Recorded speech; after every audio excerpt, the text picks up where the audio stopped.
What's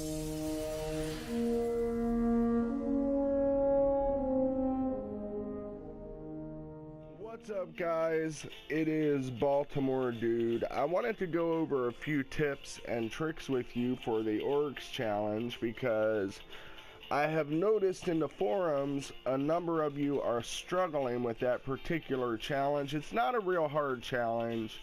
It's been pretty smooth for my squad. Like, I think we've done it like 5-6 times now, and first shot at it a couple times, but this is a squad that's used to playing together every single week. They know each other, they know each other's strengths and weaknesses down to what weapons one another is using. So I know when you're using a patchwork team, it's not nearly that easy. So it can get tricky, and there's a few tips I feel like I can give you that may actually help you out in your encounter with challenge mode. And of all the challenges, this is the one you absolutely do not want to miss because the loot is epic. The first drop we got was just mind-numbingly good. At the end of the day, after 3 characters, we came out with four 320 primaries and a whole fucking backpack of other shit that was immensely useful. I'm a firm believer that any drop you get is a valuable drop, because even if you end up not using it as a primary or something you use on the regular, it's still going to be useful as infusion. Okay, like when I went and got my middle multi-tool, I could instantly take it to 310 because I saved all that stuff. All that stuff people were like, I don't like, it's too low, it's not worth it. I saved it. So all those things are keepers, but that's not why we're here. We're here to talk about challenge mode and 320 loot. You have to get this challenge done. It's really not that bad. The whole premise of it is you collect up all your bombs. You're going to see 3 shades, 4 sets of ogres, and there's a whole bunch of this and that going on in between. First and foremost, you got to have communication, man. Like, you need to know what's going on at all times. Be calm. Don't throw other teammates under the bus. If somebody goes down, don't start the whole, why'd you do this, why'd you do that? Everything starts to unravel when you do that. So stay calm. Keep communicating with each other. Be courteous to one another. Throw out reminders. Hey, everybody reloaded.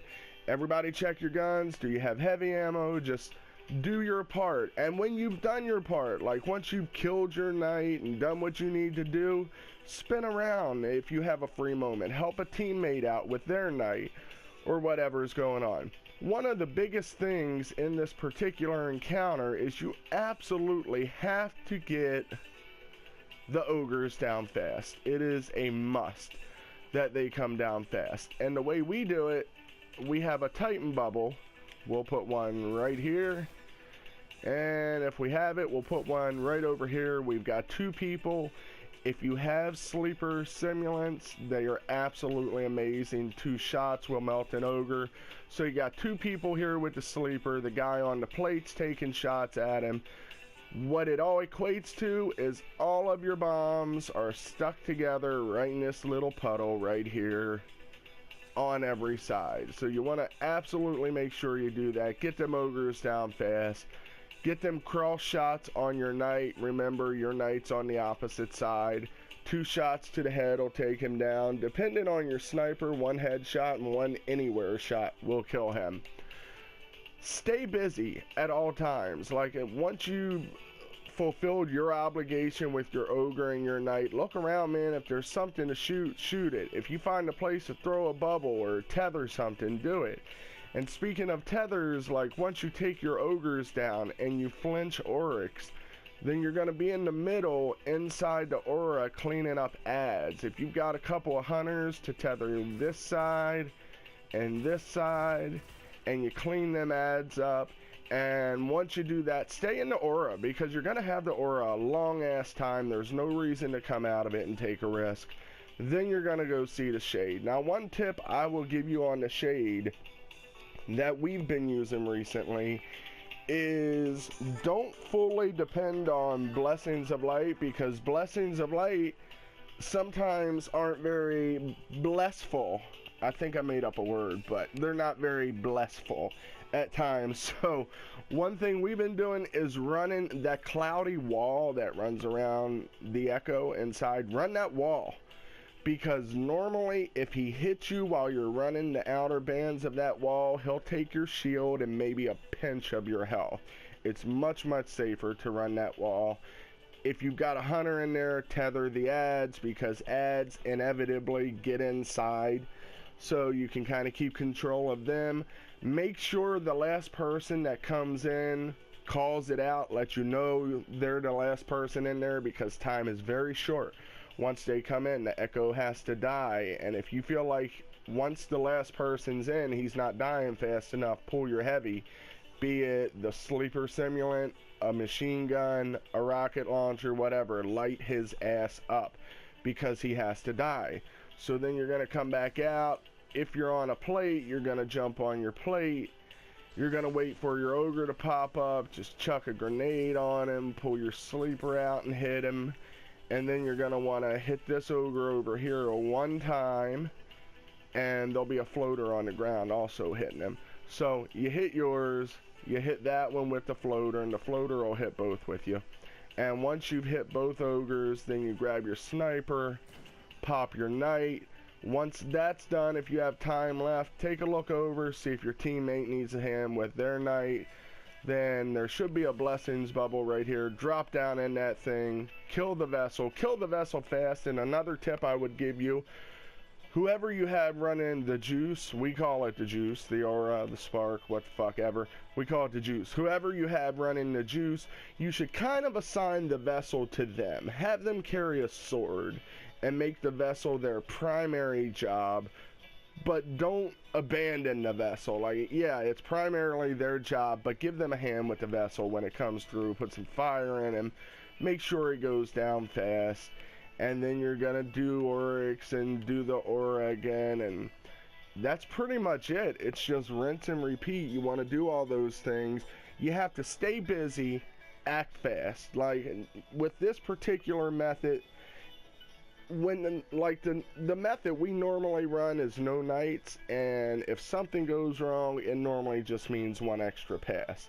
If something goes wrong with this, it means you did everything, you ran through the whole cycle, he's got a sliver of health, it's a wipe, and you gotta start over. You really can't afford death. Like, I mean, yeah, it's possible to get it done with someone dying, but it's incredibly hard when you take a death. So just be extra cautious, cover people. If you see a teammate in trouble and you got a second, shoot an ad, call it out. If you need help, if you're losing control of your knight or your ogre, call it out immediately. Don't wait until it's too late. Let somebody know you're having trouble. And the weapon options are very different in this particular encounter. We're not all tied to the malice. Like I said, you'll want to load a sleeper if you have it. And with the light level most people are at now, 6 people firing at Oryx with whatever primary, special, whatever they want to fire, it's just fine. It's going to flinch him. On the very last flinch, we normally use sleepers if we have them, because why the fuck not? Make sure you have a nice mix of characters. I'm a Titan guy, so I'm biased to Titans. But I really do think this particular encounter is easier if you're a Titan heavy team, because you've got the blessings of light. But I do think the hunters are more relevant in this particular encounter than they have been thus far, because the tethers are incredibly useful, and they create orbs, and they keep the Titans with weapons of light. And it's nice to have a couple warlocks around with Radiance and running Sunsinger. That certainly can't be a bad thing. And make sure you place your bubbles. Don't wait to be told everything, man. If you've got a bubble and it's not needed for a particular thing, throw that thing up. Give your guys cover to run to, man. Now, when you get to the very end, this is the incredibly important part. And we actually did everything right a few times before we put him away. And it still didn't work. but we could not figure out why it didn't work. And then we figured out it was simply timing. Your timing has to be absolutely impeccable with the bombs. So the way we do it is 2 counts. Well, it's actually 3 stops, 2 counts. What we'll do, we get everyone in position, and you can see the aura around the bombs, like that that black funk around it, which normally is here-ish. And you want to get in position, have everyone call out ready. When you hear 4 readies, then you want to start your countdown. Whoever's counting 3, 2, and on 1, jump in your bombs. Then you want to have whoever's in the middle to continue shooting at Oryx, and also have them count 1 to 5. Stay in your bombs from 1 to 5, because if you do not stay long enough, bad things can happen. On 5, haul ass back to the middle. Wherever Oryx is, let's say he's over here, just light his ass up. Primary, special, heavy, whatever. Keep shooting at him, because it deters him from the notion of moving. And there's a strong theory that should he move, it can fuck up the entire detonation process. He won't take full damage, and you want to shoot a kitten and kill your grandmother. So make sure you fire at him when you get back. And one more time, like, you're going to want to do 3 points, man. Do your ready. Everyone call out ready. 1, 2, well, we like to count down from 3, but it's whatever you like. So it's 3, 2, and on 1, step into bombs. Then the guy in the middle will 1, 2, 3, 4, 5. Everybody back to the middle. Shoot at Oryx. If all goes well, then he'll head to the front. He'll have no health. You go up there, you wave at him, do a little dance, put some fire in him, collect your loot, call it a day. One more tip I will give you. Every character has something they can use when they go to their bombs. So when you hit that 1 count and you're standing here, if you're a Titan, and what am I on? I'm gonna slam right now, but let's pretend this is a bubble. If you're a Titan, man, put your bubble up, okay? There's no reason to take your risk if you don't have to.